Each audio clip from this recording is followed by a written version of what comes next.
My name is Lindley Tadlock. This is EDAD 635, the executive summary of the measurement of teacher morale.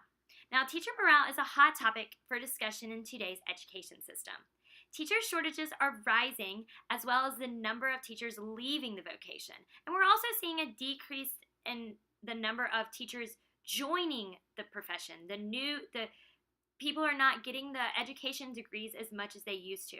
So administrators and school personnel have begun to take a closer look into some of the causes affecting these numbers, which has led them to the measurement of teacher morale. Now, what is teacher morale? Well, it's basically the emotional state of the teacher in regards to their occupation. Are they happy with where they work? Are they unhappy with the coworkers they work with? Are they satisfied with their environment? So those are not all of them, but it's some of the data that we can gather from measuring teacher morale. So many district officials have started looking more closely to teacher morale, and they use a measurement tool called the Purdue Teacher Optioneer. Now, administrators have been using this tool for around 50 years, but it is still actively used to measure morale today. So by using a measurement tool such as the PTO, administrators are able to survey teachers and then take that qualitative data that they gather from the surveys and turn it into quantitative data. And then they can use this data to really pinpoint trends of positive and negative teacher morale. So understanding negative teacher morale will enable administrators to create action plans or improvement plans to support the deficits portrayed in results from measuring teacher morale. For instance, in one case study, teachers were given the PTO and there was a trend of negative morale in regards to teacher salary. Now, the school district, it was in a rural area, and the teachers were not paid very well.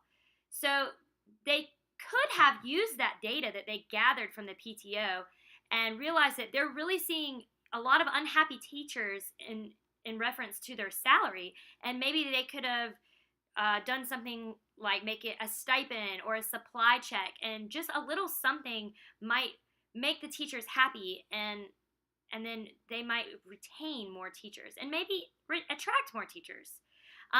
In another instance, a case of positive morale, teachers were again given the PTO, and there was very high numbers of teacher morale in teacher satisfaction. They were happy with their job. They were happy with being a teacher. They were happy with their coworkers.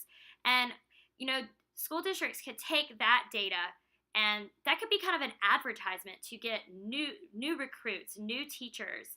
Take it to a job fair and say, all of our teachers are very happy. They're satisfied with their job, and show them this data. And that might make them think, well, I want to be a part of this school district. I want to become a teacher. If these people are happy to be at work, they're happy with their job, then that's something that will create more positivity and hopefully attract more teachers. So teacher morale is important, and it should be measured, and it should be taken seriously, because our teachers are responsible for teaching our children. And if our teachers are not satisfied with their jobs, then do you think they're putting 100% into teaching our children? I don't think so. So we can measure teacher morale, and we can use that data to help fill the deficit that teachers are feeling, and we can create plans to improve the teacher morale. And that would hopefully lead to the retention of more teachers, which will then lead to more student achievement.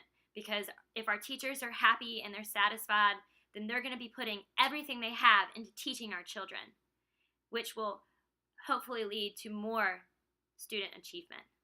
So teacher morale needs to be taken seriously, and it needs to be evident in today's education system, because our teachers are important, and we can use data gathered from measurement systems such as the PTO and use that to be the teacher's voice.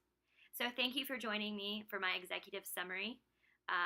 My name is Lindley Tadlock, and this was EDAD 635. Thank you.